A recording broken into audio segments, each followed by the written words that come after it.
3 राज्यों में बम्पर जीत के बाद बीजेपी के 3 बड़े नेता किनारे लग गए। हालांकि मध्य प्रदेश में पूर्व मुख्यमंत्री शिवराज सिंह चौहान और राजस्थान में वसुंधरा राजे का सियासी भविष्य अब भी बीच में फंसा है। ऐसे में एक सवाल और उठ रहा है कि आखिरकार मध्य प्रदेश राजस्थान में सीएम नहीं बनाए जाने के बाद भी शिवराज सिंह चौहान और वसुंधरा राजे ने बगावत क्यों नहीं की।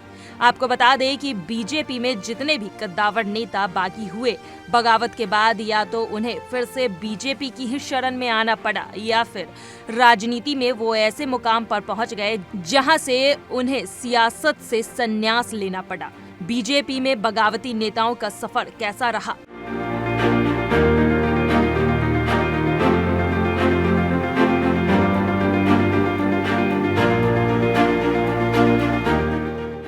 गुजरात में बीजेपी के पहले मुख्यमंत्री रहे केशुभाई पटेल इसके सबसे बड़े उदाहरण हैं। साल 2001 में जब केशुभाई पटेल को हटाकर नरेंद्र मोदी को मुख्यमंत्री बनाया गया तो 2002 चुनाव में उन्हें विधानसभा का टिकट तक नहीं मिला।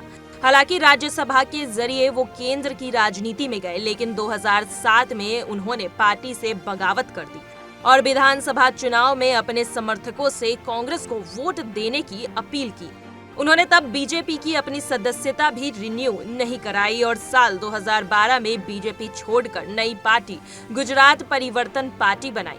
उस चुनाव में अपनी पार्टी से जीतने वाले वो इकलौते विधायक थे। जब ये तय हो गया कि मौजूदा प्रधानमंत्री नरेंद्र मोदी अब गुजरात नहीं बल्कि दिल्ली संभालेंगे और 2014 के लोकसभा चुनाव में बीजेपी के प्रधानमंत्री पद का चेहरा नरेंद्र मोदी होंगे, तो केशुभाई पटेल ने अपनी पार्टी का विलय भारतीय जनता पार्टी के साथ कर दिया। एक लाइन में कहें तो बीजेपी से उनकी बगावत उनकी राजनीति को पूरी तरह से खत्म कर गई। वहीं बीजेपी से बागियों की लिस्ट में सबसे बड़ा नाम उत्तर प्रदेश के मुख्यमंत्री रहे कल्याण सिंह का भी है। उस समय बीजेपी के केंद्रीय नेतृत्व अटल बिहारी वाजपेयी और लाल कृष्ण आडवाणी किया करते थे। साल 1999 में कल्याण सिंह को उत्तर प्रदेश के मुख्यमंत्री पद से हटा दिया गया था, जिसके बाद कल्याण सिंह ने बगावत कर अपनी नई पार्टी बनाई और उसका नाम राष्ट्रीय क्रांति पार्टी रखा। हालांकि 3 साल में ही कल्याण सिंह को समझ में आ गया कि नई पार्टी के बल पर वो राजनीति में कुछ हासिल नहीं कर सकते, तो 2004 में उन्होंने बीजेपी में वापसी कर ली। उन्होंने उस समय लोकसभा का चुनाव भी लड़ा और जीत भी गए, लेकिन 2009 में उन्होंने फिर से बीजेपी छोड़ दी।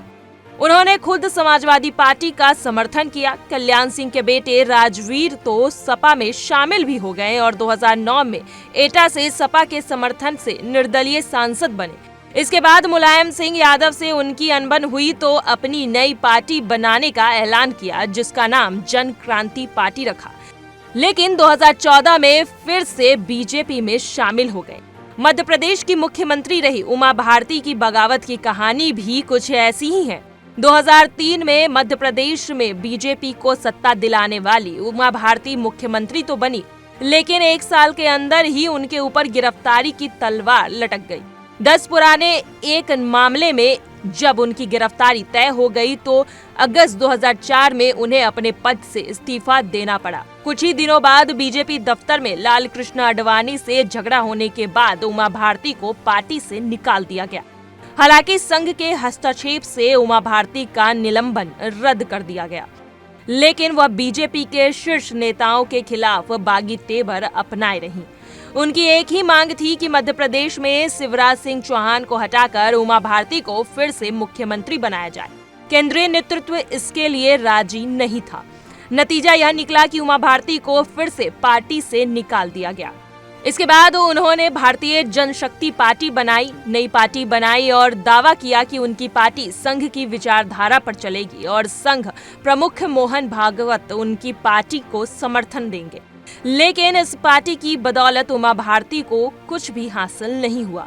मजबूरी में उमा भारती जून 2011 में फिर से बीजेपी में लौट आई और फिर 2012 के उत्तर प्रदेश विधानसभा चुनाव में उमा भारती को मुख्यमंत्री का चेहरा घोषित कर दिया गया।